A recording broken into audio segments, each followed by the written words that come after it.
स्वर्गातील पवित्र दयाळू देवा, यावेळेला आम्ही सर्वजण पित्या तुमच्या चरणाजवळ येत आहोत, कारण तिथेच आम्हाला खरी शांती आहे, आनंद आहे. प्रभू, आज आमच्यामध्ये जे भाऊ बहीण नव्याने जॉईन झालेत प्रभू, आमचे संतोष दादा, इतर बहिणी, प्रभू परमेश्वरा, त्या सर्व भावंडांवर तुझा आशीर्वाद दे.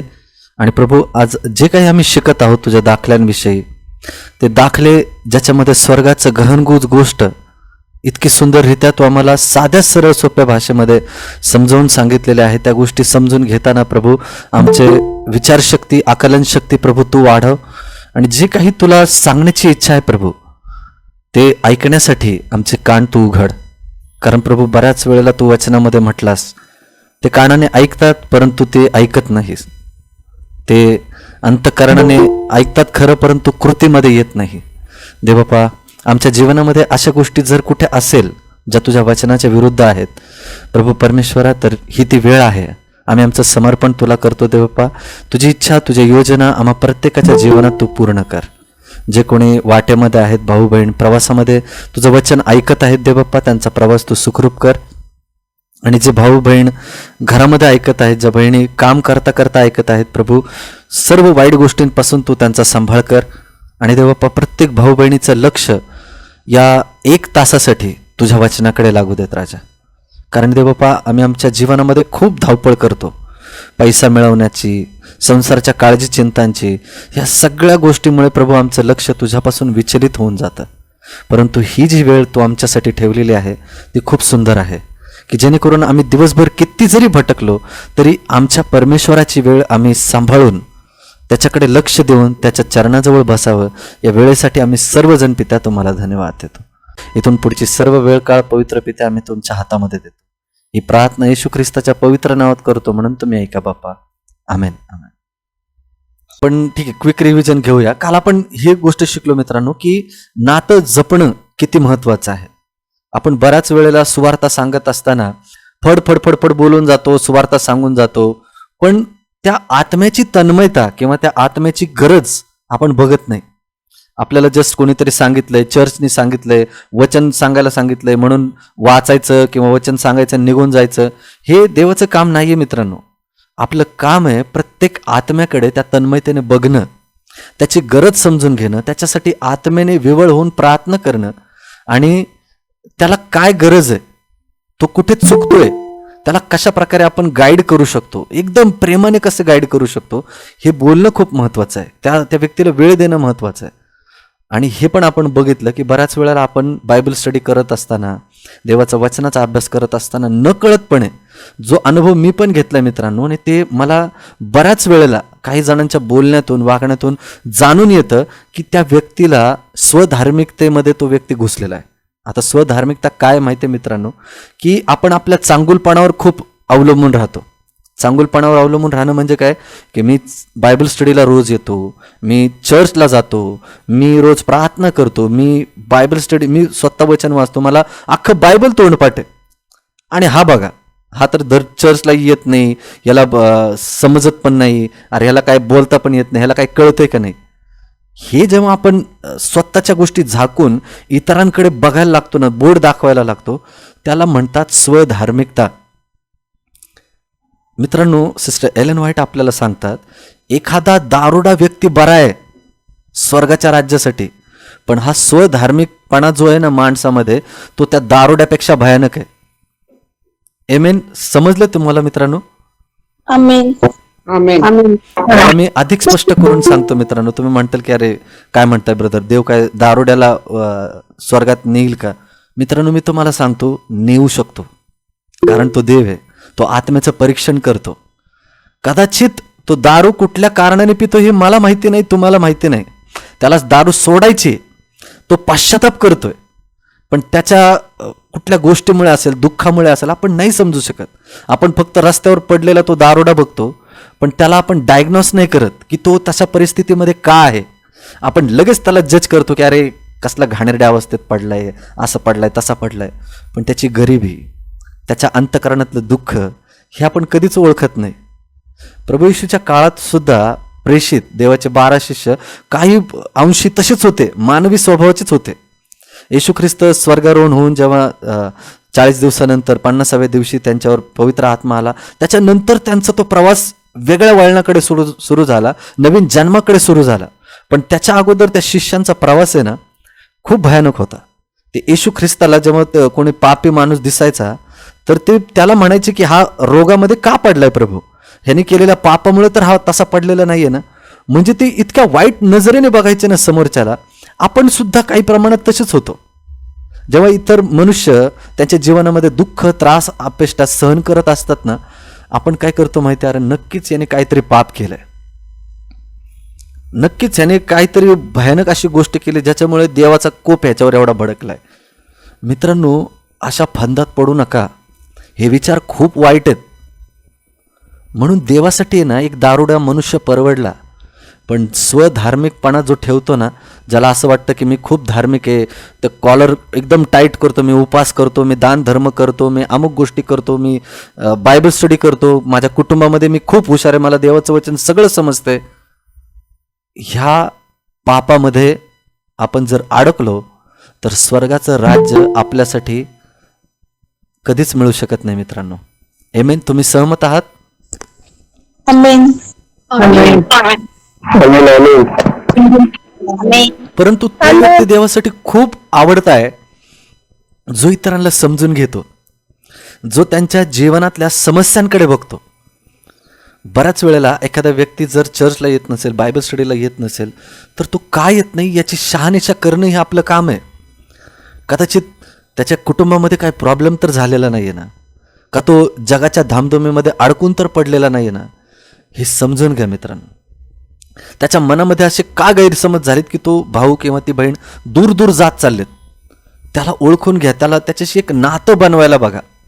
पटकन जाऊन त्यांना देवाचं वचन लगेच सांगू नका. याला म्हणतात मित्रांनो त्या जमिनीची मशागत करणं. आमेन. आमेन. हीच सेवा, याच प्रकारची सेवा प्रभू येशू ख्रिस्ताने आपल्याला दिली आहे. आणि अशा प्रकारे जो सेवा करतो तो देवाच्या खूप जवळचा आहे. आपण पुढे बघूयात पुढचा मुद्दा. कुणी वाचेल हा शेवटचा मुद्दा जो आपण काल वाचला होता, ऐकला होता? जगाच्या सुखाचे आकर्षण घेण्याचे सामर्थ्य त्यावर काम करणार नाही व जगिक भर त्यांना हताश करू शकणार नाही. सत्याचा नांगर त्यांचे कार्य करेल. आट्यांच्या फक्त वरवरच्या फांद्या मात्र तोडून टाकणार नाही, तर त्यांना मुळासकट उपटून टाकेल. आमेन. मित्रांनो, हे सगळं कार्य करणारा कोण आहे? कोणी सांगू शकतं? प्रभू येशू. आमेन. आपल्या जीवनामधले काटेकुसळे बाहेर काढणारा आणि ते काटेकुसळे मुळासकट उपटून फेकणारा, सत्याचा नांगर आपल्या जीवनामध्ये फिरवणारा हा स्वतः प्रभू येशू ख्रिस्त आहे. मित्रांनो, जो आपल्या जीवनातल्या अडीअडचणी किंवा जेव्हा वारंवार आपण पापात पडत असतो तर ते पाप मुळापासून उपटून फेकण्यासाठी केवळ प्रभू येशू ख्रिस्तच सत्याचा नांगर फिरवतो. तो पडीत जमीन व्यवस्थित करतो, आपण स्वतः नाही. आपण किती जरी प्रयत्न केले तरी पापापासून आपण स्वतः परावृत्त होऊ शकत नाही. स्वतः पापापासून आपण बाहेर नाही निघू शकत, कारण आपली मानसिकता, आपला जो दैहिक स्वभाव आहे ना, तो पापाला विकला गेलेला आहे. सहजरित्या आपण पापात पडतो, कारण आपलं मनापासून त्या पापाला खूप आकर्षण आहे.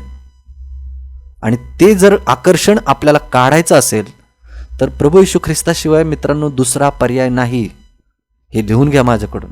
कोणी किती जरी म्हणत असलं की अरे नाही, कितीतरी मार्ग आहेत, आम्ही दुसरीकडे पण जाऊ शकतो, आम्ही दुसरा विश्वास पण ठेवू शकतो. मित्रांनो, नाही. प्रभू येशू ख्रिस्तच पापाविषयी वैर निर्माण करतो.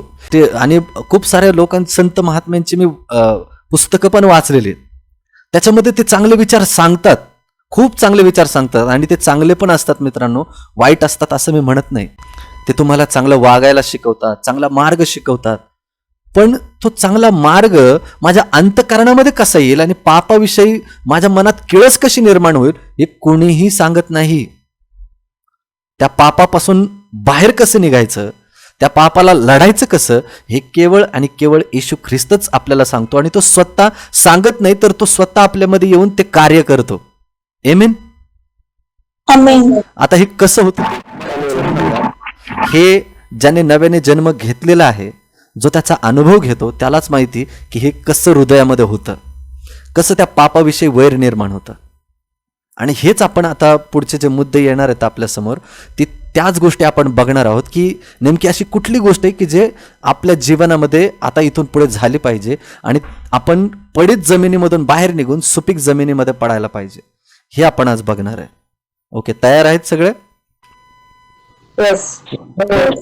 ओके, बघूया आपण.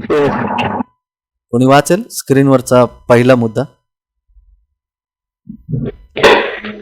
पेरणाऱ्याला नेहमीच निराशा येणार नाही.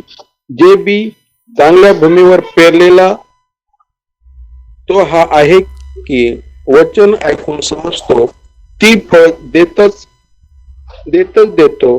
कुणी 100 पट, कुणी 60 पट, कुणी 30 पट असे देतो. मत्ते 13:23.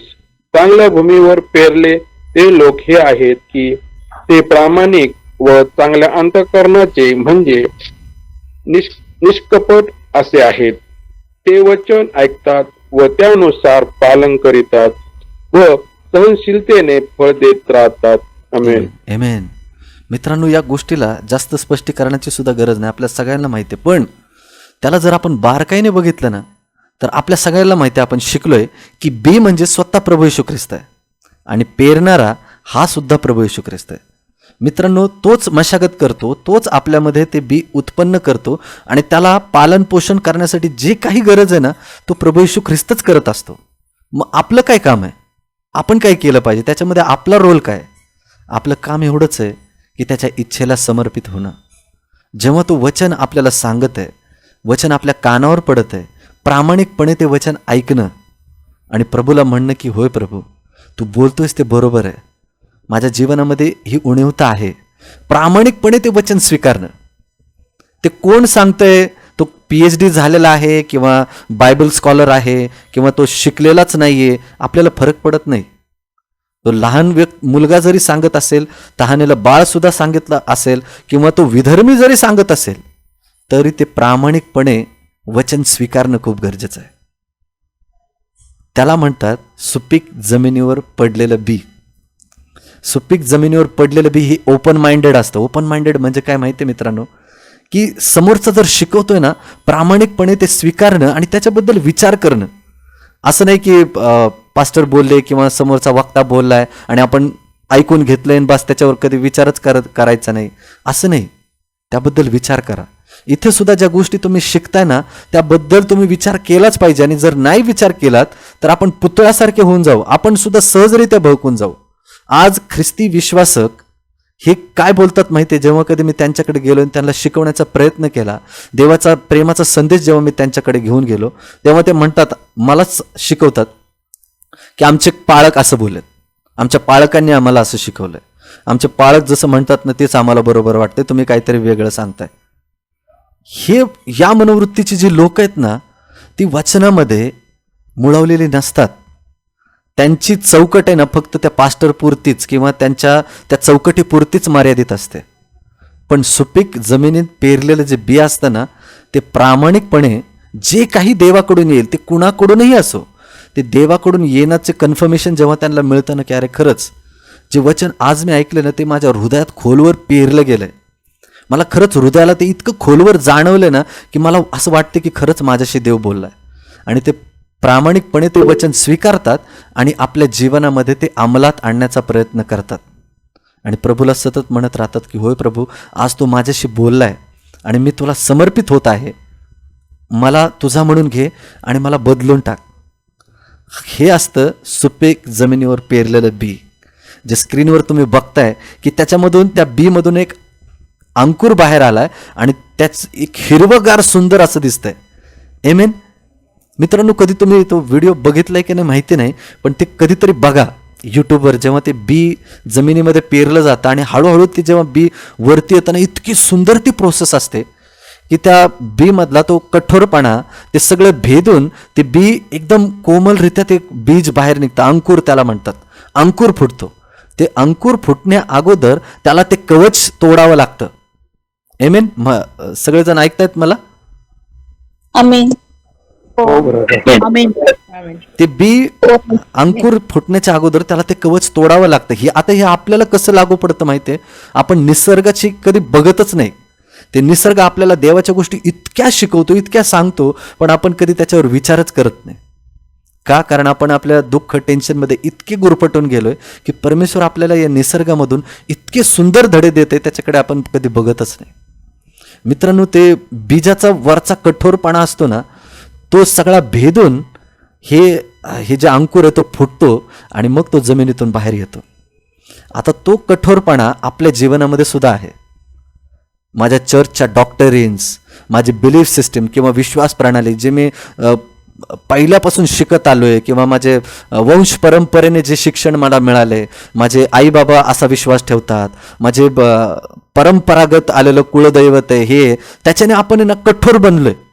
आपलं ते कवचन एकदम कठोर झालंय आणि त्याच्यामुळे ते अंकुर फुटून बाहेरच येत नाहीये. आणि परिणाम काय होतोय की आपण नवीन गोष्टी ग्रहण करू शकत नाहीये. बाहेरचं वातावरण आपल्याला मिळतच नाहीये. आपण त्या चार चौकटीतच आहोत. परंपरा जी चालत आलेली आहे त्या परंपरेनेच जगत आहोत. त्याच्यामुळे आपण आपली विचारशक्ती वाढतच नाहीये. मी बरोबर बोलतोय मित्रांनो? Yes. Amen. हे बीज आहे ना, ते सुपीक जमिनीत पडलेलं बी, चांगल्या जमिनीत पडलेलं बी, ते अंकुर फुटून बाहेर येतंय. आपल्याला सुद्धा त्या वंश परंपरागत चालून आलेल्या ज्या परंपरा किंवा तो विश्वास पद्धती आहे किंवा चर्चच्या रूढी परंपरा आहेत, त्या चौकटीतून बाहेर येऊन जरा आपल्याला बघायचंय, विचार करायचा आहे, तेव्हाच आपण देवाच्या गोष्टी शिकू शकतो. नाहीतर माझे पास्टर असं बोलतात, आमच्या चर्चच्या डॉक्टरीन्स हे सांगतात, चर्च मॅन्युअल आम्हाला हे सांगतंय, असं जर तुम्ही बोलत बसला, ऐकत बसला, शिकत बसला ना, आपली वाढ नाही होऊ शकत. पण त्या चौकटीच्या बाहेर येऊन विचार करा. कारण निसर्ग जितका मोठा आहे तितका परमेश्वराचे विचार, त्याचा थांग खूप मोठा आहे. आमेन. आपल्याला जसं वाटतंय तसं परमेश्वर काम करत नाही. एकदा त्या निसर्गामध्ये बघा, त्याच्या सौंदर्याकडे बघा, त्याच्या प्रत्येक गोष्टीकडे बघा. इतकं सुंदरता तुम्हाला दिसेल की तुम्हाला विचार सुद्धा करवणार नाही की अरे असं पण काहीतरी असतं का. काल मी जस्ट नेटफ्लिक्सवर डॉक्टरांचा एक व्हिडिओ बघत होतो. ते इन्फिनिटीवर होतं. इन्फिनिटी म्हणजे काय? अनंत काळ. या जगाचा किंवा गणिताचा किंवा एखाद्या उत्पत्तीचा सुरुवात आणि शेवट याचा शोध घेणारे काही डॉक्टरिन्स किंवा ते अभ्यासक मी बघितले आणि ते शोध करत होते की जर एखाद्या आकड्याचा जर शेवट बघायचा झाला तर तो कुठला असू शकतो, त्याचा थांग होऊ शकतो का किंवा शेवट लागू शकतो का. तर ते जेव्हा अभ्यासक ते करत होते, विचार त्यांचे मांडत होते, तेव्हा एक शेवटच्या पॉईंटपर्यंत येऊन ते पोहोचले की बाबा या गोष्टीचा शेवट आपण नाही लावू शकत. किंवा जर एखाद्या गोष्टीची जर सुरुवात बघायची म्हटली तर ती सुरुवात सुद्धा आपल्याला नीट समजत नाही.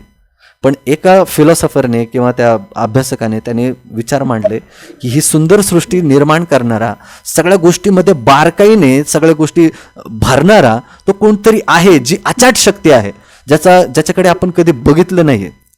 ती काहीतरी आहे अशी शक्ती की ज्याला बायबल देव म्हणून सांगतं की तो कदाचित असू शकतो, असं ते म्हणत होते. ते देवावर विश्वास ठेवत नाहीत, पण ते सुद्धा नास्तिक लोक सुद्धा असं विचार ते मांडत होते. म्हणजे विचार करा, परमेश्वराची जी शक्ती आहे ती आपल्या चर्च डॉक्टरीन प्रमाणे नाहीये, ती कितीतरी त्याच्या पलीकडे आहे. आमेन. तुम्ही समजताय मित्रांनो मला काय म्हणायचंय ते? Amen. मित्रांनो, हा जो मुद्दा आपल्याला सांगतोय की चांगल्या भूमीवर पेरलेले जे लोक आहेत ती ही आहेत की प्रामाणिकपणे व चांगल्या अंतःकरणाचे म्हणजे निष्कपट असे आहेत. त्यांचं अंतःकरण एकदम निर्मळ मनाने त्या गोष्टी स्वीकारायला तयार होतं की ठीक आहे, तो कोणीही असू देत, तो जर देवाच्या वचनातून बोलत आहे ना तर त्याचे मुद्दे ऐकून घ्यायला तयार पाहिजे मी. पण इथं होतंय काय की आपण जर कोणी आपल्या विरुद्ध बोलत आहे ना किंवा आपला मुद्दा डावलून तो मांडायला बघतोय किंवा डिबेट करायला बघतोय, वादविवाद घालायला बघतोय, तर त्याला त्याचे मुद्दे आपण हाणून पाडतो. माझा ऐक, मी जे बोलतोय ना, मी हुशार आहे तुझ्यापेक्षा, मी 4 पावसाळे जास्त बघितलेत, शांत बस, माझं ऐकून घे. नाही, याच्याने सुवार्ता होऊ शकत नाही.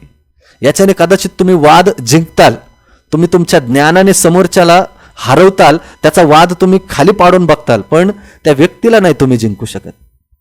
आणि देवासाठी तो व्यक्ती जिंकणं महत्वाचं आहे, वाद जिंकणं नाही.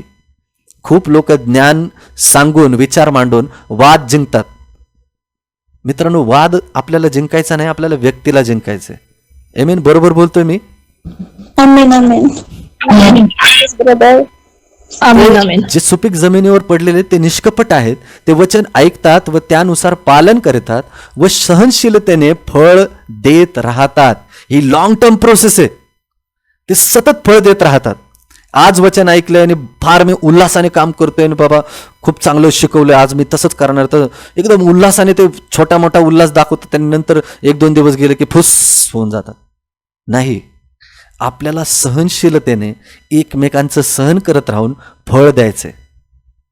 जे देवाच्या प्रीतीचं फळ आहे, त्याच्या आनंदाचं फळ आहे, शांतीचे फळ आहेत, हे आपल्याला देत राहायचे, कायमस्वरूपी देत राहायचंय. आजच्या पुरतं, उद्याच्या पुरतं, परवाच्या पुरतं नाही. प्रभू येशू ख्रिस्त येईपर्यंत आणि जेव्हा आपण स्वर्गात जाऊ तिथपर्यंत, अनंत काळापर्यंत ती लोक फळ देत राहतील. आमेन. Amen.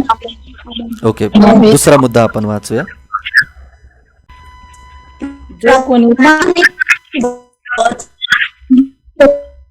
जो कोणी प्रामाणिक असेल तो पवित्र आत्म्याच्या वाणीस उत्तर देईल, त्याचे जीवित समर्पित करेल, तो त्यांच्या पापाची कबुली करेल व परमेश्वराची कृपेची व प्रीतीची त्याला गरज भासेल. सत्य समजावे अशी त्याची प्रामाणिक इच्छा असेल आणि त्या सत्याचे तो आज्ञा पालन करेल. आमेन. आमेन. दुसरा मुद्दा पण वाचता ताई. प्रामाणिक पासन का? हा, राईट. प्रामाणिक व चांगले अंतकरण याविषयी दाखल्यात उल्लेख केला. ते अंतकरण पापाशिवाय आहे असे नाही, कारण हा सुवार्ता संदेश जे हरलेले आहेत त्यांना सांगावायचा आहे. ख्रिस्त म्हणाला, मी धार्मिक जनास नाही तर पापी जनास बोलावास आलो आहे. मार्क 2:17. येस मित्रांनो, आता इथं महत्वाचं विचार करण्याची जी गोष्ट आहे ना आपल्याला, तिथं ही आहे की प्रभू येशू म्हणतोय, आपल्याला शिकवतोय तो, हे जे सुपीक जमिनीत पडलेलं बी आहे ना, ती काय अशी लोक नाही आहेत की ते पापच करत नाहीत किंवा ते एकदम पवित्र आहेत, असं नाही. पापाशी झगडा त्यांचा सुद्धा असतो. ते पाप जे आहे ना, ते काटे कुसळ्याप्रमाणे ते आपल्या जमिनीमधूनच, ते निधनासारखे आहेत, ते जमिनीमधूनच बाहेर येतात. ते किती जरी आपण त्याला कापलं ना तरी ते परत उगवतात. बरोबर आहे? जे आपल्या भाऊ बहिणी जे शेतकरी आहेत. मित्रांनो, आता ही जी 2 वचन आहेत ना, हे आपल्याला असं सांगतायत, प्रामाणिक व चांगले अंतकरण याविषयी दाखल्यात जे उल्लेख केलाय ते अंतकरण पापाशिवाय आहे असं नाही.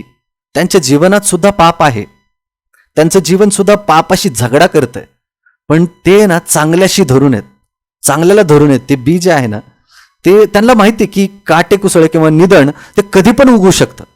पापी वासना, पापी भावना कधी पण जागृत होऊ शकते. पण ते काय करतात, ते मातीशी घट्ट धरून राहतात. मातीशी घट्ट धरून राहणं म्हणजे काय, जे देवाने शिकवलेल्या गोष्टी त्याला घट्ट धरून राहणं, वारंवार त्याच्याशीच जोडलेलं राहणं. की किती जरी पापाने मला डवचण्याचा प्रयत्न केला, किती जरी त्या देवापासून मला बाहेर खेचण्याचा प्रयत्न केला, पण माझे मूळ जे आहे ते ख्रिस्ताला बिलगून आहेत, त्याला घट्ट धरून आहेत. मग सैतानाने किती जरी मला हेलकावे देऊन मला उपसण्याचा प्रयत्न केला, तरी माझं मूळ एकदम घट्ट धरून आहेत ख्रिस्ताला. ते बी आहे. आपल्या सगळ्यांना माहिती आहे की आपण पवित्र जीवन जगताना कुठे ना कुठेतरी आपल्याला त्या पापाला सामोरे जावंच लागतं. हा झगडा प्रभू येशू ख्रिस्त येईपर्यंत चालणार आहे, ज्याला सिस्टर एलन व्हाईट महान संघर्ष म्हणतात, जो कायमस्वरूपी चालत राहणार आहे, प्रभू येशू येईपर्यंत चालू राहणार आहे. पण पुढे जाऊन पौल आपल्याला असं म्हणतो की आपण निमिषात बदलून जाणार आहोत. म्हणजे जे लोक, नीट लक्ष देऊन ऐका मित्रांनो, जे मी सांगतोय, ऐकतात सगळे, प्रॉपर ट्यून आहेत. जर तुम्ही काही काम करत असाल तर थोड्या वेळेसाठी हा मुद्दा जरी ऐकण्यासाठी तुम्ही थोडा वेळ ते काम बाजूला ठेवा. मित्रांनो, हा पापाविषयीचा झगडा जेव्हा चालू होतो ना आपल्याला, आपण त्याला जितका प्रतिकार करत राहतो ना, तितका आपण चांगल्याला धरून राहतो. आणि जो माणूस शेवटपर्यंत त्या चांगल्याला धरून राहतो ना, तितकं त्याचा विश्वास भक्कम होत राहतो. पण जो मनामध्ये डाऊट घेत राहतो आणि म्हणतो की अरे एकदा पाप करून तरी बघावं, ते किती चांगलं दिसतं, किती मनोहर दिसतंय, ते फळ दिसण्यास किती चांगलं दिसतं, एकदा खाऊन तर बघू, असा विचार जो त्याच्या मनामध्ये करतो ना, तो पापाला सहजरित्या भाळला जातो. पण नव्याने जन्मलेला माणूस आहे ना, त्याचा सतत प्रतिकार करत राहतो, नाही मला नाही करायचं. आणि जितका प्रतिकार तो करत राहतो ना, देवाचा आत्मा त्याच्याशी सहमत होऊन कॉपरेशनमध्ये काम करून त्याची ती शक्ती वाढवतो. ती पापाचा प्रतिकार करण्याची शक्ती प्रभू येशू ख्रिस्त वाढवतो. आणि मग तो नवीन जन्मलेला जो व्यक्ती असतो ना, त्याला ती ताकद जाणवते. आता हे मला नका विचारू की हे कसं होईल, हे त्या व्यक्तीला तो व्यक्तीच सांगू शकतो की ज्याने तो अनुभव जवळून घेतलेला आहे. आमेन. आमेन. नव्याने जन्मलेला मनुष्य, प्रभू येशू ख्रिस्त म्हटलंय की जो नव्याने जन्मलेला आहे तो आत्मेने चालतो, देवाच्या आत्मेने तो चालतो. त्याचा संबंध थेट देवाच्या ताकदीशी येतो. आणि मग किती जरी पाप त्याला अडवण्याचा प्रयत्न करायला लागला तरी तो देवाच्या चांगुलपणाला घट्ट धरून असतो. मग असंही होईल की तो व्यक्ती पडेल. हे आपण नवीन जन्मामध्ये शिकलोय, पण मी थोडेसे पॉईंट त्यातले सांगतो. असंही होईल की तो व्यक्ती पडेल, पापात पडेल, पण अशांना हार मानण्याची गरज नाहीये. वचन आपल्याला सांगतं की माझा नीतिमान, परमेश्वराच्या मुखातून निघलेलं हे वचन आहे, माझा नीतिमान पुरुष 7 वेळा पडेल पण तो पुन्हा उठेल. म्हणजे काय माहिती आहे मित्रांनो, देवाशी जुडलेलं असताना, देवाची सेवा करत असताना किंवा वचन शिकत असताना अनेक वेळेला पापात पडून सैतान आपल्याला असं भासून देतो की तुझं काय नाही होऊ शकत. तू बघ इतकं रोज बायबल स्टडी करतो, इतकं देव तुझ्याशी बोलतोय, पण तू तर पापात पडलाय, आता तुझं काय नाही होऊ शकत. सैतान आपल्याला हे वचन पेरून आपल्याला खाली खेचायला बघतो. पण प्रभू येशू म्हणतो की नाही बाळा, तू घाबरू नकोस, मी तुझ्याबरोबर आहे, तू उठ, माझ्याकडे ये, मी तुला ताकद देईल, मी माझा आत्मा तुझ्यामध्ये घालेल आणि मग तू माझ्या आज्ञांप्रमाणे चालशील. मित्रांनो, या वचनांकडे लक्ष द्या. आणि जेव्हा आपण त्याच्याकडे लक्ष देतो ना, ती नवीन जन्माची सुरुवात असते. आमेन. समजते मित्रांनो मी काय बोलत आहे तुमच्याशी? हो ब्रदर. आमेन. आमेन. आमेन आमेन. यस. म्हणून जरी पाप तुमच्यावर हावी व्हायला लागलं ना, तरी त्याचा प्रतिकार करत राहा. मग जेव्हा त्या पापाचा प्रतिकार करत असताना जी ताकद तुम्हाला जाणवेल ना, की अरे काहीतरी अशी शक्ती आहे जी माझ्यामध्ये काम करत आहे, मग त्या शक्तीला रिस्पॉन्स द्या. ती शक्ती येशू ख्रिस्त स्वतः आहे मित्रांनो. आमेन. दुसरं ती कोणी नाहीये, स्वतः प्रभू येशू ख्रिस्त तुमच्या अंतःकरणात त्या पापाविषयी वैर निर्माण करत असतो. ते सुपीक जमिनीत पडलेलं बी ते आहे जे मूळ घट्ट धरून आहे, येशू ख्रिस्ताला घट्ट धरून आहे, आणि ते पापाचा प्रतिकार सतत करत राहून ते आपल्याला सतत फळ देत राहतं. पुढे आपण बघूया, तो मुद्दा आपल्याला हे सांगतोय पुढचं वचन. हे जे बी आहे ना, ते पापाचा प्रतिकार करणार आहे, कारण हा स्वार्थ संदेश हरवलेले जे आहेत त्यांच्याशी संबंधित आहे. असं नाही की मी सुपीक जमिनीत पडलो म्हणजे माझ्याकडून पापच होणार नाही, मी ख्रिश्चन झालो आणि बाप्तिस्मा घेतला म्हणजे मी पवित्र झालो, असं होत नाही. मी विश्वास ठेवला आणि मी पवित्र झालो, असं होत नाही. पवित्रपणा जो आहे ती एक लॉंग टर्म प्रोसेस आहे. पवित्र आपल्याला सतत होत राहायचंय. पौल काय म्हणतो आपल्याला की मी रोज मरतो, मी रोज पापाला मरतो आणि रोज माझा नव्याने जन्म होतो. ही रोजची प्रोसेस आहे मित्रांनो. रोज आपल्याला समर्पित व्हायचंय, रोज त्याची कृपा आपल्याला घ्यायची आणि रोज सरेंडर व्हायचंय, रोज समर्पित व्हायचंय. ही आजची उद्याची गोष्ट नाहीये, चिरकाळ करत राहण्याची गोष्ट आहे. आमेन. समजले सगळ्यांना हा दुसरा मुद्दा? आमेन. आमेन. आता तिसरा मुद्दा आपण वाचूयात. कोणी वाचेल? जो कोणी प्रामाणिक असेल तो पवित्र आत्म्याच्या वाणीस उत्तर देऊन त्याचे जीवित समर्पित करील. तो त्याच्या पापांची कबुली करील व परमेश्वराची कृपेची व प्रीतीची त्याला गरज भासेल. सत्य समजावे अशी त्याची प्रामाणिक इच्छा असेल आणि त्या सत्याचे ते आज्ञापालन करेल. आमेन. आमेन. ही खूप सुंदर गोष्ट आहे मित्रांनो. जो कोणी प्रामाणिक असेल तो पवित्र आत्म्याच्या वाणीस उत्तर देऊन त्याचे जीवित समर्पित करेल. जर देवाची वाणी समजते ना, तर त्याला लगेच रिस्पॉन्स द्या. त्याला म्हणा की प्रभू होय, मी तुला समर्पित होत आहे. त्याला हायघाई करू नका त्या गोष्टीला. ज्या क्षणाला परमेश्वर तुमच्या हृदयाशी बोलतोय ना, त्याला लगेच समर्पित व्हा. तेव्हा त्या आत्म्याची सुंदरता, ती पवित्रता तुम्ही ती अनुभवू शकाल. पण जर तुम्ही असं म्हटलात की नाही, हे वचन माझ्यासाठी नाही. सांगणारा कोणीतरी वेगळाच आहे, त्याला सांगता येत नाही, त्याला बोलता येत नाही, त्याच्याकडे शिक्षणसुद्धा नाही, तो बायबल कॉलेजसुद्धा करत नाही ना, तो पास्टर पण नाही, त्याचं मी कशाला ऐकू. हा कठीणपणा तुमच्या जीवनामध्ये कधीही असू नये. लहान लेकरांकडून पण शिकण्याची तयारी ठेवा. आपल्यामध्ये खूप भाऊ बहीण आहेत जे इतके शिकलेले आहेत, इतके प्रौढ आहेत, काही पास्टर आहेत आपल्यामध्ये आणि देवाचे सेवक पण आहेत. मला इतका आनंद वाटतो ना, मी देवाला इतके धन्यवाद देतो की प्रभू, इतकी सुंदर लोक आहेत की इतकं प्रामाणिकपणे ते देवाचं वचन ऐकतात. आणि माझ्यासारखं एक क्षुद्र किंवा एक पापी मनुष्याकडून, ज्याने बायबल कॉलेज केलेलं नाही, थिओलॉजी केलेलं नाही आहे, अशा मुलाकडून, तरुण मुलाकडून ही देवाची लेकरं ऐकतायत. तुम्ही खरंच खूप मोठ्या मनाचे आणि खूप सुंदर लोक आहात की देवाने तुमच्या हृदयामध्ये ते कार्य तो करत आणि तुम्ही त्यांना त्या गोष्टीला तितका चांगला रिस्पॉन्स देत आहात.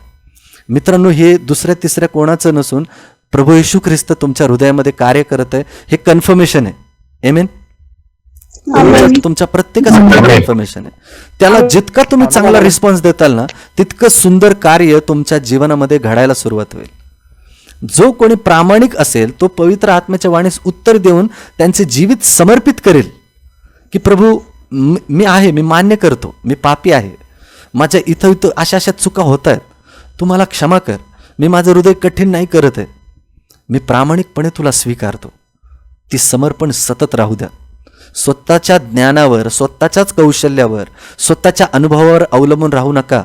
आपला अनुभव आपल्याला चुकवू शकतो, पण आपल्याला प्रभू येशू ख्रिस्त कधीच चुकवू शकत नाही. आमेन. आमेन. पुढे असं सांगतो आपल्याला, जो त्याच्या पापांची कबुली करील व परमेश्वराची कृपेची व प्रीतीची त्याला गरज भासेल, सत्य समजावे अशी त्याची प्रामाणिक इच्छा असेल, तर त्या सत्याचे तो आज्ञापालन करील. हा मुद्दा खूप महत्वाचा आहे मित्रांनो. जेव्हा मी विश्वास ठेवतो ना, समर्पित करतो ना, तर माझी काहीतरी जबाबदारी असते. प्रभू येशू म्हणतो की मी तुला नवीन जन्म देईल, नव्याने तुमचा जन्म करेल, मी तुमच्या हृदपटलावर माझ्या आज्ञा मी लिहून काढेल. यहेजकेल 36:26 मध्ये ते वचन आहे. जर कुणाकडे बायबल असेल तर ते बायबल तुम्ही उघडा आणि ते यहेजकेल 36:26 मधून ते वचन वाचा. कुणाकडे आहे तर तुम्ही काढा. तोपर्यंत आपण त्याचं स्पष्टीकरण बघूया की ते वचन काय आहे. ते आपल्याला हे सांगते की परमेश्वर म्हणतो की मी तुमचं पाषाणमय हृदय मी काढून टाकेल आणि तुम्हाला मांसमय हृदय देईल. तुमच्या देहामधून जे देवाच्या विरुद्ध असलेल्या गोष्टी आहेत त्या मी काढून टाकेल आणि मग तुम्ही माझ्या नियमाप्रमाणे चालाल. असं होणार नाही की तुम्ही, जेव्हा मी विश्वास ठेवतोय तेव्हा माझं जीवन आधांतरी असेल की बाबा झालं, आता आज्ञा पालनाची गरज नाही, आता मी स्वतंत्र झालोय. मित्रांनो, आपण स्वतंत्र झालोय, पापाच्या बंधनातून स्वतंत्र झालोय, पण देवाच्या आज्ञा ज्या आपल्याला स्वतंत्रतेप्रमाणे वागायला शिकवतात त्या आज्ञा पालन करणं सुद्धा महत्वाचं आहे. आता खूप लोक असं म्हणतात की अरे 10 आज्ञा तर जुन्या करारात आहे, त्याचा आणि माझा काय संबंध. मित्रांनो, संबंध आहे, कारण ती प्रेमाची कृती आहे. आमेन. आपण हे पूर्वी पण अभ्यासलंय, पण हे मी का सांगतोय. कोणी वाचेल यहेजकेल 36:26? हा, वाचा. यहेजकेल 36:26 मध्ये मी तुम्हास नवे हृदय देईन, तुमच्या ठाई नवा आत्मा घालीन, तुमच्या देहातून पाषाणमय हृदय टाकीन व तुम्हास मांसमय हृदय देईन. आमीन. आमेन. हे स्वतः परमेश्वराच्या मुखातून निघलेलं वाक्य आहे. हे कुठल्या संदेष्टाने त्याच्या मनाने नाही लिहिलेलं, हे मुखातून निघलेलं वाक्य आहे देवाच्या. परमेश्वर म्हणतो की मी हे करेल, तुम्ही करू शकतच नाही. आपण किती जरी प्रयत्न केला तरी आपल्याकडून आज्ञापालन नाही होऊ शकत. पण जेव्हा मी समर्पित करतो ना, तेव्हा देवाचा आत्मा म्हणजे स्वतः प्रभू येशू ख्रिस्त आपल्यामध्ये कार्य करून आपलं जीवन तो बदलून टाकतो आणि मग आपण देवाच्या आज्ञांना आपण आपोआप प्रतिसाद द्यायला लागतो. देवाच्या 10 आज्ञा हे फक्त जुन्या करारात नाही.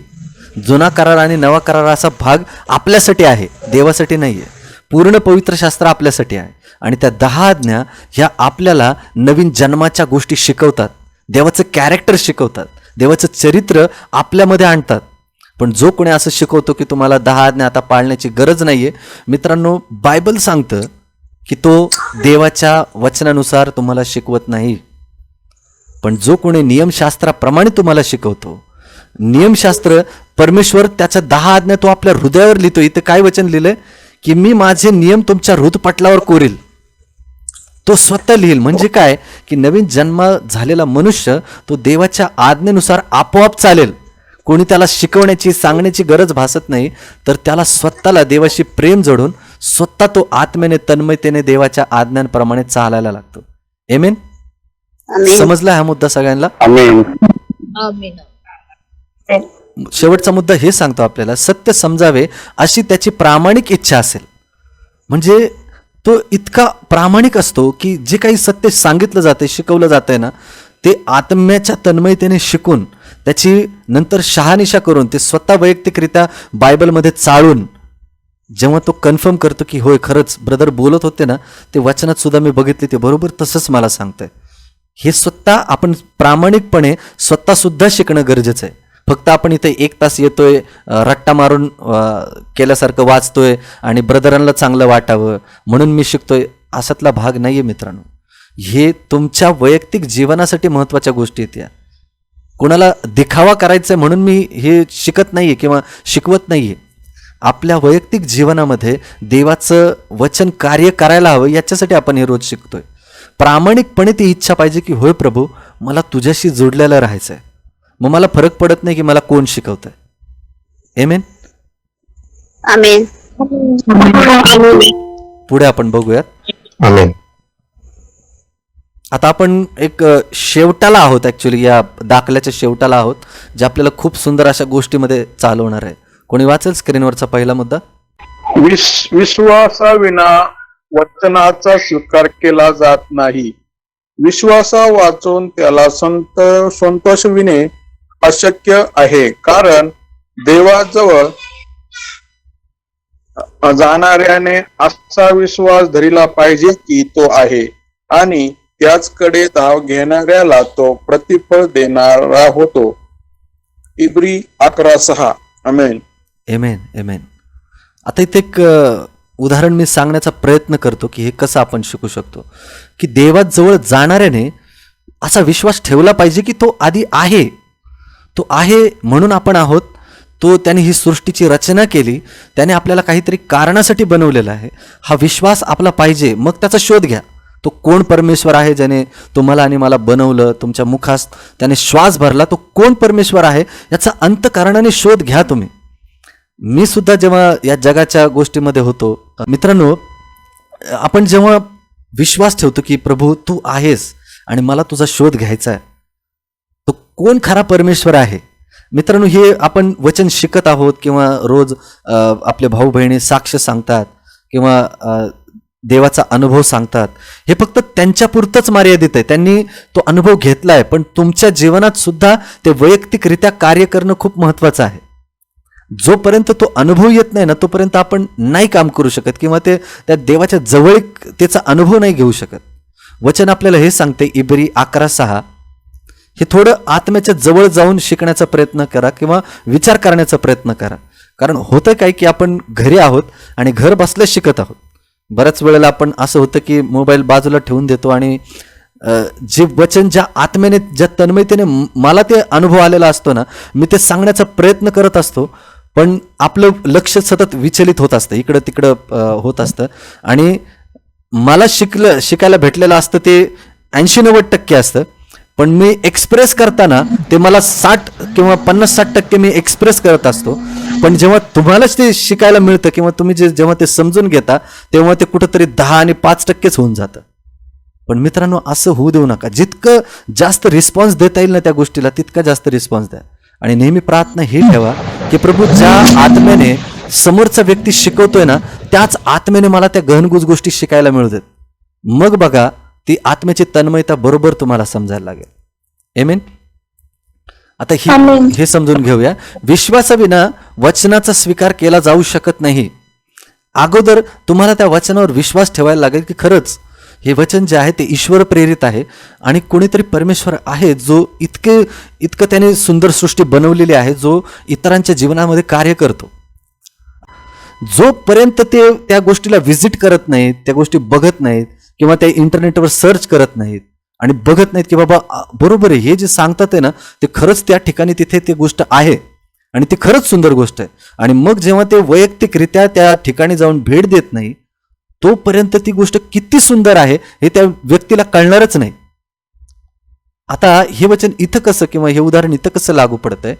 परमेश्वर आहे, त्याचं वचन आपल्यामध्ये कार्य करत आहे किंवा तो आपल्याला इतक्या सुंदररित्या गोष्टी शिकवत आहे, हे जोपर्यंत आपण अनुभव घेत नाही ना, ते वचन वैयक्तिकरित्या आपण वाचत नाही ना, तोपर्यंत आपल्याला त्याचं गांभीर्य काय आहे, त्याचं आत्म्याची खोली किती आहे हे काही समजणारच नाही. हे फक्त वरवरूनच आपल्याला वाटेल. परंतु अगोदर विश्वास ठेवायला शिका की खरंच तो प्रभू आहे ज्याने ही संपूर्ण सृष्टी निर्माण केली. तोच परमेश्वर इतक्या सुंदररित्या या वचनातून बोलत आहे. आणि जेव्हा आपण विश्वास ठेवतो त्या वचनावर, देवावर, तेव्हा ती सुंदरता, देवाचं महात्म्य आपल्यामध्ये काम करायला लागतं. आता ही खूप गोड गोष्ट आहे, जी ज्याला अनुभव येतो तोच ती गोष्ट एक्सपिरियन्स करू शकतो किंवा त्याला तो अनुभव येऊ शकतो. दुसरा मुद्दा आपण वाचूया. कोणी वाचेल? चांगल्या भूमीवर पेरलेला तो हा आहे की वचन ऐकून समजतो. ख्रिस्ताच्या काळातील पुरुषी सत्याकडे कानाडोळा करीत ऐकत नसत, यामुळे सत्य त्यांच्या अंतःकरणात प्रवेश करीत नसत. स्वतःचे अज्ञान व स्वतः पत्करलेला आंधळेपणा याचे प्रायश्चित्त त्यांनाच सोसावे लागेल. येस. आता इथं आपण आजचा अभ्यास थांबवणार आहोत. मित्रांनो, ही शास्त्री पुरुषी जे लोक होते ना, ते इतकं त्यांना बायबलचं ज्ञान होतं, इतकं सगळ्या गोष्टी, रूढी परंपरा इतक्या त्यांना चांगल्या ठाऊक होत्या. पण जेव्हा प्रभू येशू ख्रिस्त स्वर्गाच्या गहनगूज गोष्टी त्यांना सांगत होता, त्यांच्या मनाच्या कठीणपणामुळे त्यांना समजत तर होतं पण ते स्वीकारायला तयार नव्हते, पश्चाताप करायलाच तयार नव्हते. बऱ्याच वेळेला आपल्या जीवनात सुद्धा असंच होतं. मी खूप लोकांना बघितलंय, पण त्यांच्या जीवनामधून किंवा वागण्या बोलण्यातून असं जाणवतं की त्यांना असं वाटतं की त्यांना पश्चातापाची गरजच नाही. मी आहे तो परफेक्ट आहे आणि मला देवाचं वचन चांगलं कळतं, मला सगळ्यातलं सगळं कळतं, मला कोणी शिकवण्याची गरज नाही. आणि मी पोक्त आहे, मी शिकलेला आहे, माझा चांगला हुद्दा आहे, मी पॉलिटिशियन लीडर आहे किंवा चर्चमध्ये मला चांगला हुद्दा आहे. आणि या गोष्टीमुळे ही लोक देवाचं राज्य जे त्यांच्या अंतःकरणामध्ये जसं काम करायला पाहिजे ते करतच नाही. त्याऐवजी अशिक्षित किंवा जी गरीब लोक आहेत, जी पापी जकातदार लोक आहेत, त्यांच्याशी बसून जे ज्ञानाची गोष्टी आहेत, परमेश्वर इतक्या साध्या सरळ सोप्या भाषेमध्ये त्यांना सांगतो आणि ते स्वीकारतात. त्यांचं हृदय इतकं परिवर्तित होतं आणि ते देव जो आहे तो त्या मंदिरातल्या पुढाऱ्यांना निवडत नाही. तो कुणाला निवडतो? जे मासेमारी आहेत, जे जकातदार आहेत, ज्यांच्या तोंडावर लोक थुंकतात, त्यांना वाईट बोलत असतात, त्या लोकांना प्रभू येशू निवडतोय. मित्रांनो, देवासाठी शिक्षण, हुद्दा, चर्चा, रूढी परंपरा हे काहीच नाहीयेत. आपल्यासाठी चर्च महत्वाचं आहे, नाही असं नाही, पण देवाचे विचार आपण त्या चौकटीत नाही ठेवू शकत, त्या डॉक्ट्रिनमध्ये नाही ठेवू शकत. देव इतका सुंदर आहे, त्याच्या कल्पना आपल्या कल्पना नाहीयेत, आपले विचार त्याचे विचार नाहीयेत. जितका आपण त्याला खोलरित्या समजून उमजून घेऊन बघू तितकं तो परमेश्वर सुंदररित्या आपल्याला कळायला लागतो. आणि हेच गुज त्या शास्त्री पुरुषी लोकांना कळालं नाही. पण तशी परिस्थिती आपली होऊ नये. परमेश्वर जर गोड गोष्टी त्या आपल्याला सांगतोय तर त्या तितक्याच प्रामाणिकपणाने जो स्वीकारतो तो सुपीक जमिनीत पेरलेला बी सारखा आहे. आमेन. जो नव्याने जन्मलेला आहे तो सुपीक जमिनीत पडलेला आहे. आणि आपल्याला आज तोच अनुभव इथून पुढे घ्यायचा आहे. आपल्याला सुद्धा नव्याने जन्माचा अनुभव घ्यायचा आहे. कारण जो कोणी त्या अनुभवामधून गेलेला आहे त्यालाच त्या देवाची सुंदरता कळते, त्यालाच पश्चातापी हृदय कळतं, त्यालाच इतरांचे अंतःकरण इतक्या कोमलतेने कळतं. कारण त्याला माहिती असतं की मी सुद्धा या समस्यांमधून, या त्रासांमधून गेलोय. आणि जेव्हा तो वचन घेऊन बाहेर जातो तेव्हा त्याच्या शब्दामधून तो देवाचं प्रेमळता, देवाची कोमलता त्याच्या मुखातून बाहेर पडते. आणि जेव्हा तो इतरांशी बोलायला जातो ना, ती लोक खरंच म्हणतात की अरे हा जे पण बोलतो ना इतकं सुंदर वाटतं ते ऐकायला, त्याच्यावर विचार करायला. आणि लोक तुमचं इतकं तन्मयतेनं ऐकायला लागतात ना मित्रांनो, ती असते नवीन जन्माचं कन्फर्मेशन की खरंच तुमचा नव्याने जन्म झालेला आहे.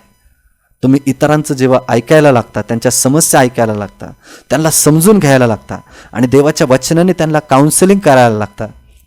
आणि तितकंच गांभीर्याने तुम्ही ते वचन स्वतः सुद्धा स्वीकारता, प्रामाणिकपणे स्वीकारता, ती नवीन जन्माची सुरुवात असते मित्रांनो.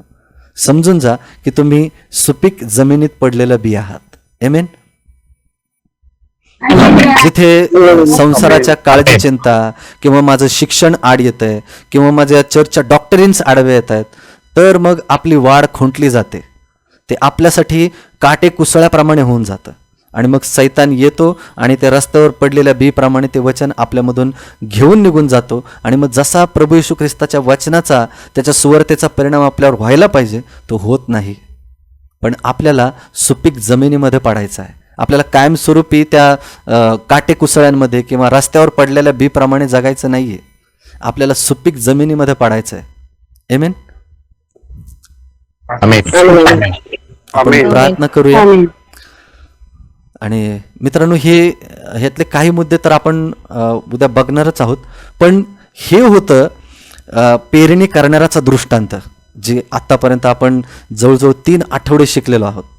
आणि इतकं सुंदररित्या तुम्ही शिकलात, प्रामाणिकपणे त्याला रिस्पॉन्स दिलात. मित्रांनो, स्वतःसुद्धा आता इथून गेल्यानंतर किंवा आपली बायबल स्टडी संपल्यानंतर, आत्ताची जी वेळ आहे इथून नंतर, तुम्ही स्वतः ते वचन वाचा, त्या पेरणी करणाऱ्याचा दृष्टांत वाचा आणि तुम्हाला त्याच्याबद्दल नवीन प्रकाश काय मिळतोय हे लिहून काढा. मग बघा, असं नाही की आपण जे शिकलोय तसंच परमेश्वर तुमच्याशी बोलेल. किंबहुना याच्यापेक्षा सुंदररित्या, माझ्यापेक्षा सुंदररित्या परमेश्वर तुमच्याशी बोलू शकतो. आमेन. पण तुम्ही स्वतः ते वाचायला लागा. मग बघा किती सुंदर नातं तुमचं आणि देवाचं होईल. आपण प्रार्थना करूयात. स्वर्गातील पवित्र दयाळू देवा, यावेळेला आम्ही सर्वजण पित्या तुमच्या चरणाजवळ येतो. तुमच्या एकुलता एक पुत्राच्या नावामध्ये, ज्या येशू ख्रिस्ताच्या रक्ताने आम्ही शुद्ध झालो आहोत, पवित्र झालो आहोत, ते आमच्या चांगुलपणामुळे नाही प्रभू, तर तुझ्या प्रेमामुळे, तुझ्या त्या क्रूसावरच्या बलिदानामुळे, तुझ्या चांगुलपणामुळे प्रभू आम्ही तुझ्या चरणाजवळ येत आहोत पित्या. प्रेमळ पित्या, यावेळेला आमच्या जवळ ज्या विनंत्या आलेल्या आहेत, जी वचनं आमच्या कानावर पडलेली आहेत प्रभू, ही सगळी वचनं आम्ही प्रामाणिकपणे स्वीकारतो प्रभू. आम्ही किती ज्ञानी आहोत, आम्ही किती हुशार आहोत, हे आमच्यासाठी काहीही महत्त्वाचं नाही आहे. आमच्यासाठी महत्त्वाचं हे आहे प्रभू की तू प्रेमळ आहेस, तुझी दया सनातन आहे आणि तू चांगला देव आहेस. तुझ्या चांगुलपणावर आम्ही अवलंबून राहू शकतो, ही आमच्यासाठी खूप सुंदर गोष्ट आहे प्रभू. आणि त्याच सुंदर गोष्टीवर, त्याच महान आशेवर आम्ही कायमस्वरूपी अवलंबून राहतो देव बाप्पा. प्रभू प्रेमळ पित्या, तुम्हाला आमच्या सगळ्या गरजा ठाऊक आहेत. आम्हाला काय पाहिजे काय नाही ते तुम्ही आम्हाला झोपेत सुद्धा पुरवता, म्हणून तुम्हाला धन्यवाद देतो प्रभू. प्रेमळ पित्या, यावेळेला आमच्या ज्या विनंत्या आहेत त्या घेऊन आम्ही तुमच्या जवळ येत आहोत प्रभू. आमच्या स्वीटीताईने विनंती केली की उद्या त्यांचं ॲग्रीमेंट होणार आहे प्रभू. त्या ॲग्रीमेंटच्या ज्या काही प्रक्रिया आहेत, डॉक्युमेंटेशन आहेत म्हणा किंवा काही लिगल गोष्टी आहेत, जे समंजसपणा आहे, जे समोरच्या पार्टीकडून आणि यांच्यामधून जे व्हायला हवे प्रभू, त्या गोष्टी तू घडून आण आणि ते ॲग्रीमेंट व्यवस्थितरित्या व्हावं आणि आमच्या बहिणीला एक छानसं घर मिळावं देवबापा. पुढे जाऊन त्यांच्या हक्काचं घर त्यांना मिळावं, याच्यासाठी देखील आम्ही प्रार्थना करतो देवबापा. प्रभू परमेश्वरा, तू त्या गोष्टी सगळ्या सुंदररित्या पार पाडल्यास म्हणून आम्ही धन्यवाद देतो. त्यांच्या लग्न कार्यासाठी ज्या काही गोष्टींची त्यांना गरज आहे, ती आर्थिक असू द्यात, मनुष्यबळ असू द्यात, ताकदीची गरज असू द्यात, प्रेमळ पित्या या बहिणीला तुम्ही सहाय्य करा आणि त्या गोष्टीमध्ये त्यांच्या संगती सोबती राहा प्रभू. आम्ही प्रार्थना करतो. आमच्या अंबिकाताईने विनंती केली की त्यांच्या मिस्टरांच्या पायावर दगड पडलेला आहेत आणि जवळजवळ 6-7 टाके त्यांना पडलेले आहेत प्रभू. आम्ही सगळेजण प्रार्थना करतो आमच्या दादांसाठी प्रभू. त्यांच्या पायाला तुम्ही स्पर्श करा पित्या आणि येशू ख्रिस्ताच्या पवित्र नावात त्या सगळ्या जखमा लवकरात लवकर भरून येऊ द्या. कदाचित डॉक्टर सांगत असतील की त्याला रिकवर व्हायला थोडा वेळ लागेल, परंतु देवा तुझ्या वचनामध्ये ताकद आहे. ती जखम लवकरात लवकर बरी होऊ द्यात आणि होऊ द्यात तुमचे गौरव प्रभू की ते हाडामासाला काहीही झालेलं नसणार आहे. आमचा पूर्ण विश्वास आहे, आमची खात्री आहे प्रभू परमेश्वरा.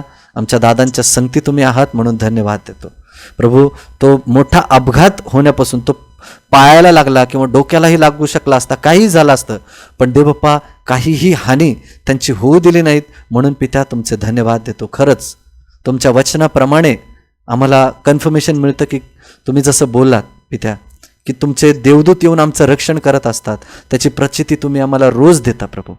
आमच्या दादांचे पायाची जखम तुम्ही बरी केलेली आहे आणि लवकरात लवकर प्रभू त्यांना डिस्चार्ज मिळून त्यांच्या जे काही ट्रीटमेंट त्यांच्या पायाचं ते चालू आहेत प्रभू, ते आशीर्वादित तुम्ही केलीत म्हणून धन्यवाद देतो प्रभू. खूप वेळेला कामाचा स्ट्रेस येतो आणि त्या स्ट्रेसमुळे बऱ्याच वेळेला आम्हाला आरामाची गरज असते. आम्ही आमच्या शरीराचा हाल करून त्या गोष्टीमध्ये इतके कामामध्ये रुजले जातो की आम्ही विसरून जातो की आम्हाला आराम पण केला पाहिजे. मग बऱ्याच वेळेला अशा घटना जेव्हा घडतात तेव्हा मग आम्हाला आराम मिळतो. पण देवबाप्पा आभार मानतो की तू आम्हाला आराम देतोस आणि आम्हाला पुन्हा एकदा तू तयार करतोस, पुन्हा एकदा आम्हाला रिकवर करतोस की समोर येणाऱ्या परिस्थितीला आम्ही तोंड द्यावं. त्याच्यासाठी तूच केवळ आम्हाला ताकद देतोस म्हणून धन्यवाद देतो प्रभू. आजच्या वचनासाठी आभार मानतो प्रभू. देवबाप्पा आम्ही इतके दिवस कदाचित त्या काटेरी झुडपामध्ये पडलेलो असेल, कदाचित काही भाऊ बहीण त्या रस्त्यावर पडलेलं बी असेल, कदाचित काही भाऊ बहीण त्या खडकाळीवर पडलेलं बी असेल, पण देवबाप्पा आम्ही आमचं समर्पण तुला करून आज सुपीक जमिनीमध्ये पडण्याची इच्छा धरतो प्रभू. आम्हाला सहाय्य कर प्रभू. आमच्या जीवनामध्ये नांगरणी तू कर देवबाप्पा, खत पाणी तू घाल आणि आम्हाला सुपीक जमीन बनव की जेणेकरून जे काही तू पेरशील प्रभू ते 1000 पट 1,00,000 पट देवबाप्पा फळं देतील असं तू आम्हाला कर. इथून पुढची सर्व वेळ काळ पित्या तुमच्या हातात देऊन ही प्रार्थना येशू ख्रिस्त जो तुमचा एकुलता एक पुत्र आहे त्याच्यात सामर्थ्यशाली नावात पित्या तुमच्याकडे प्रार्थना करतो म्हणून तुम्ही ऐका. आमेन. आमेन.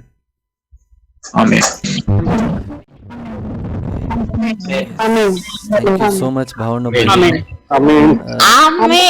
आमेन. बंधूंनो, प्रभू येशू ख्रिस्ताच्या नावात आपल्या सगळ्यांना शांती असो. आपल्या प्रत्येक प्रतिक्रिया, आपण केलेलं सबस्क्राईब आणि लाईक आणि इतरांना जे शेअर करत आहे त्याबद्दल मी खरंच आपला मनपूर्वक आभारी आहे. प्रभू येशूच्या कृपेने आणि तुमच्या सगळ्यांच्या सहकार्याने आपण खूप चांगला पल्ला गाठलेला आहे. परंतु माझी तुम्हाला विनंती आहे की तुम्ही वैयक्तिकरित्या देखील बायबलचा अभ्यास करावा आणि त्याच्यासाठीच आपण रोज बायबल अभ्यास घेत आहोत. आणि जर खरंच तुम्हाला इच्छा आहे की मला बायबलचं वचन बारकाईने समजून घ्यायचं आहे, देवाबद्दल जाणून घ्यायचं आहे, तर आम्ही तुमच्यासाठी ऑनलाईन बायबल अभ्यास सुरू केलेला आहे. आणि हा अभ्यास आपल्याला प्रभू येशू ख्रिस्ताच्या जवळ न्यायला खूप सहकार्य करणार आहे. माझी तुम्हाला विनंती आहे की जर तुम्हाला शक्य आहे रोज संध्याकाळी 6:15 ते 7:15 या दरम्यान जर तुम्ही बायबल वचन शिकू शकता तर आमच्याशी जुडले जा. जो स्क्रीनवर तुम्हाला नंबर दिसत आहे त्या नंबरवर आम्हाला मेसेज करा. आम्ही तुम्हाला लिंक शेअर करू. गुगल मीटच्या द्वारे आपण सगळे एकत्र भेटणार आहोत आणि महाराष्ट्राच्या कानाकोपऱ्यातून लोक एकत्र भेटत आहेत आणि देवाचं वचन गांभीर्याने ते शिकत आहेत. आणि माझी इच्छा आहे की त्या स्टडीमध्ये तुम्ही देखील असावं. तर नक्कीच आम्हाला मेसेज करा आणि तुमच्या स्क्रीनवर जो नंबर दिसत आहे त्याच्यावर व्हॉट्सअप करा, जेणेकरून आम्ही तुम्हाला रोज लिंक पाठवू. या चॅनलला लाईक करा, सबस्क्राईब करा आणि शेअर करा आणि देवाच्या सुंदर अनुभवामध्ये प्रवेश करा. देवा तुम्हा सगळ्यांना आशीर्वाद देऊ. धन्यवाद.